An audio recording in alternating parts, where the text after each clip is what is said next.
السلام عليكم ورحمة الله وبركاته. اهلا بكم معايا النهاردة في مطبخي معكم شيماء صابر. النهاردة بقى هنعمل كده حاجة كده بسيطة، اكلة بسيطة في يوم بقى عايزين نقضيه من غير طبيخ ولا لحمة وفراخ وحاجات من دي. فبنفكر بقى نعمل ايه، نعمل كشري اسكندراني، اللي هو الكشري العدس الاصفر. كتير قوي بيقولوا لي احنا مش عارفين نظبطه، هو سهل وبسيط وكل حاجة، بس بيطلع مثلا معجن، بيطلع مش مظبوط معايا. انا هقول لكم النهارده على طريقته بطريقه سهله جدا وهيستوي معاكي بسرعه ومن غير ما يعجن معانا. هي مكوناته كمان بسيطه جدا. انا عندي هنا كوبايه رز ابيض عادي بتاعنا المصري، ومعانا كوبايه الا ربع عدس اصفر. يعني ممكن تخلي كوبايه الا ربع عدس، ممكن يبقى كوبايه زي ما تحبي، كده ينفع وكده ينفع. ممكن كوبايه مع كوبايه، ممكن كوبايه وكوبايه الا ربع، ماشي. انا عندي هنا زبده وزيت وملح، مفيش اكتر من كده. خلاص انا حاطه دلوقتي الحله على النار، هنروح نحط فيها الزبده والزيت، ولما تسيح الزبده هنشوف هنكمل ازاي. واكون غسلت الرز بتاعي، هنقلبه مع بعض عادي كده. وطبعا انا منقيه كويس قوي وهو نضيف اهو. هروح بس اغسله واحط الزبده والزيت يسيحوا على النار كده، ونشوف ازاي هنكمل الباقي. الزبده والزيت اهم على النار. لما تسيح الزبده هنبتدي نحط الرز اللي احنا غسلناه بقى ده بالعدس،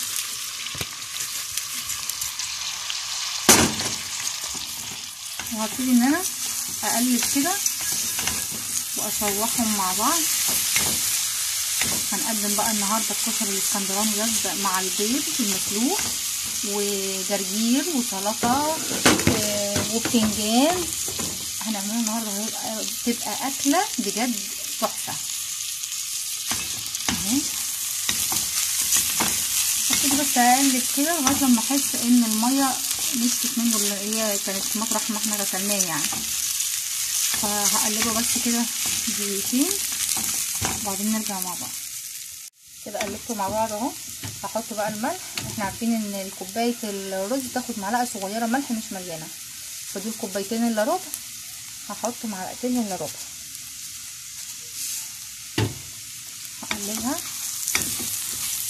وعشان نظبط الميه بقى، انا زي ما قلنا هي ممكن تحطي كوبايه عدس مع كوبايه رز، بس انا شايفه ان كوبايه الا ربع عدس مع كوبايه رز بيبقى حلو قوي.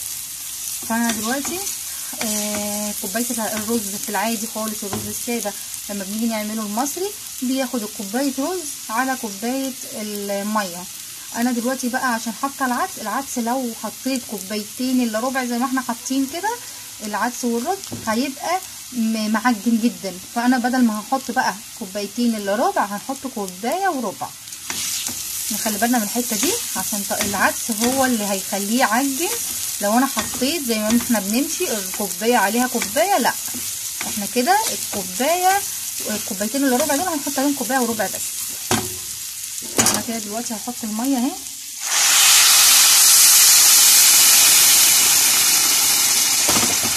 ميه مغليه عشان تغلي معانا بسرعه. شايفين الرز باين ازاي من الميه، مش مغطيها يعني جامد اهو، يا دوب الرز باين عشان ما يعجنش معايا. خلاص هنسيبها بقى لما الميه دي تنشف ونوطي بقى النار خالص زي اي رز احنا بنعمله اهو. وهيستوي وهيبقى مفلفل ويبقى زي الفل. هسيبه بس كده اما تنشف الميه ونوطي عليه، واوريكي شكله برده لما نيجي نوطي عليه اهو. شايفين نشف خالص ازاي اهو. هبتدي دلوقتي بقى ايه اوطي عليه زي ما بنوطي على الرز العادي، ونسيبه بقى لما يستوي ونشوف بقى هيبقى شكله عامل ازاي ومفلفل وطعمه تحفه اهو. كده الكشري بتاعنا استوى، شايفين عامل ازاي اهو، مفلفل اهو، شايفين، ومستوي وحلو جدا. وادي الحله من تحت ولا لازق فيها اي رزايه اهو. شايفين عامل ازاي معانا تحفه وطعمه حلو جدا اهو. هروح بقى ايه نقدمه ونقدم معاه السلطه والمخلل والجرجير اللي قلنا عليهم، واوريكم بقى شكله بعد التقديم.